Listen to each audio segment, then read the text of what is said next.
We are getting ready to buy an investment property out at the coast. We met with an agent and they asked us to sign a buyer's broker agreement before we saw any properties. I've never had to do this before in my 20 years of investing in properties. Is this a scam? Well, the short answer is no. It is not a scam. It is now required. And in this video, I'm going to talk about how you can leverage these buyer broker agreements and what to look out for.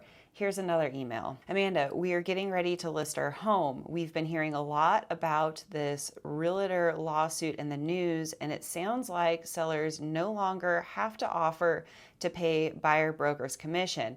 Is this true? Do we need to pay a buyer's broker commission? The answer is no. You do not need to pay a buyer's broker commission, but you might want to think twice about that, and we'll talk about that as well in this video of how you can be leveraging the new rules that have been put into place. I've got a trusty whiteboard here, and I'm going to show you kind of how the contracts work and things to be cautious of and ways to leverage the new way that we are doing real estate in Washington State.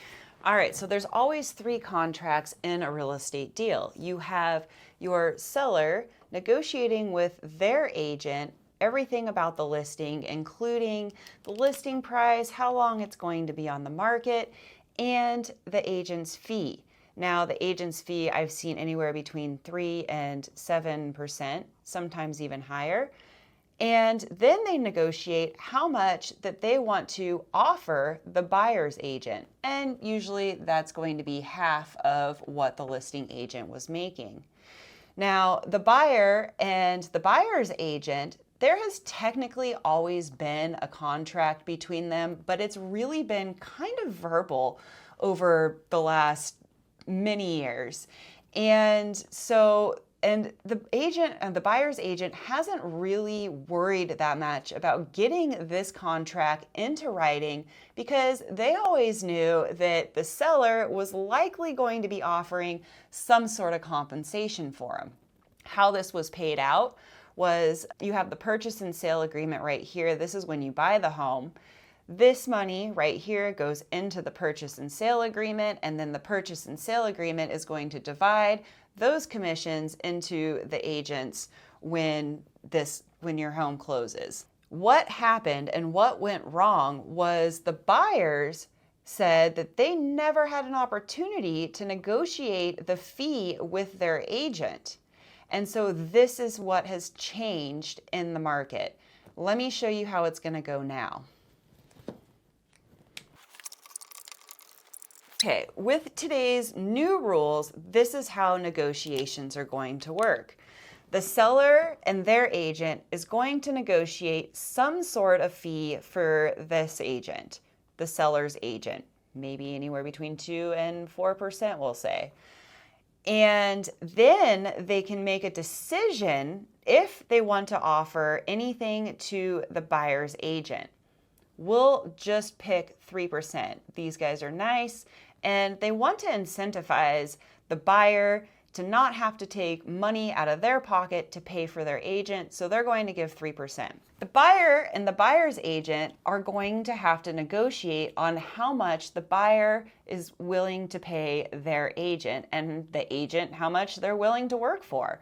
So we're going to say that that negotiation came down to 2%. What is going to happen in today's transaction if the seller is offering a commission that is being paid to the buyer and the buyer is going to pay their agent? So you can see the difference here because they're offering more than what the buyer is offering their agent. This extra 1% is actually going to go back to the buyer. That's just one scenario and probably the best case scenario for the buyer. Now, it could come that the seller is offering nothing and now the buyer is going to be responsible to pay this entire 2% out of pocket to their agent. So this is why it's really important now for these agents to get a contract with their buyer before they do any services. In fact, it is now the law that an agent and their buyer has a written contract prior to them showing a single home. So here's what you need to know as a seller. There was a reason that we were offering buyers, agents, compensation that was included into that list price. And one of the biggest reasons was because buyers have to come out of pocket with cash for so much money, including closing costs and down payment. Coming up with another 2 to 3% can really shrink your buyer's pool. If you choose not to offer a buyer's broker commission, that's okay and that's your choice, but know at some point there is a chance that that is going to be negotiated in your contract when you get a purchase and sale agreement. My theory is just throw it out there at the beginning and make that buyer pool as big as possible. That's how you get the best price for your home. Okay, buyers, there's a lot more information for you to know. So you are going to be required to sign one of these documents prior to seeing any home. If you meet an agent and they don't ask you to do this, just know that they're not following the law and it might be a red flag.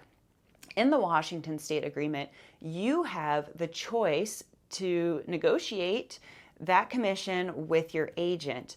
There's also a couple of other things that you get to negotiate. On that contract, you are going to have the option to be exclusive or non-exclusive with that agent. What that means, if they have the exclusive box checked, it means that if you purchase a home within a certain amount of days, you are required to pay them a commission, even if you don't use them. So make sure that you're checking that, you're seeing which box they have checked. If it is non-exclusive, that means that you have the rights to use another agent. So that's something you really want to be aware of. The next thing that you really want to make sure that you look at is there's options. So say in that example that we showed on the whiteboard, if you and your buyer's agent, you offered them 2% and a seller is offering 3%, there's different options of where that 1% can go. It can either go back to your pocket or it can go back to the brokerage. So make sure that you're reading the fine print and you know which box is checked and whether you will be getting that money back or if it's going to your agent. The other thing that I want you to be really cautious about is there are a couple of different things. So say you have negotiated with your buyer agent a 2% fee, but the seller is not offering anything or maybe partial. There's a box on there that checks whether your agent is going to try and negotiate that with the seller for the seller to pay it or you're paying it out of pocket.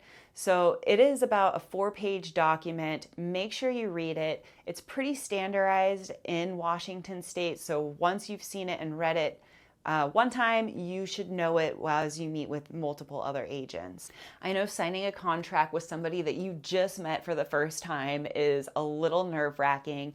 And I'll tell you what I do. When I meet a buyer for the very first time, I do a non-exclusive contract that goes for 1 week so we can work with each other for 1 week and decide if we like each other before we really tie the knot and get into a strong contract. And that is something that you should consider doing as well. Make sure you're a good fit with your agent. I hope you found this helpful. I'm Amanda Dallman, your Central Washington Realtor, and see you next time.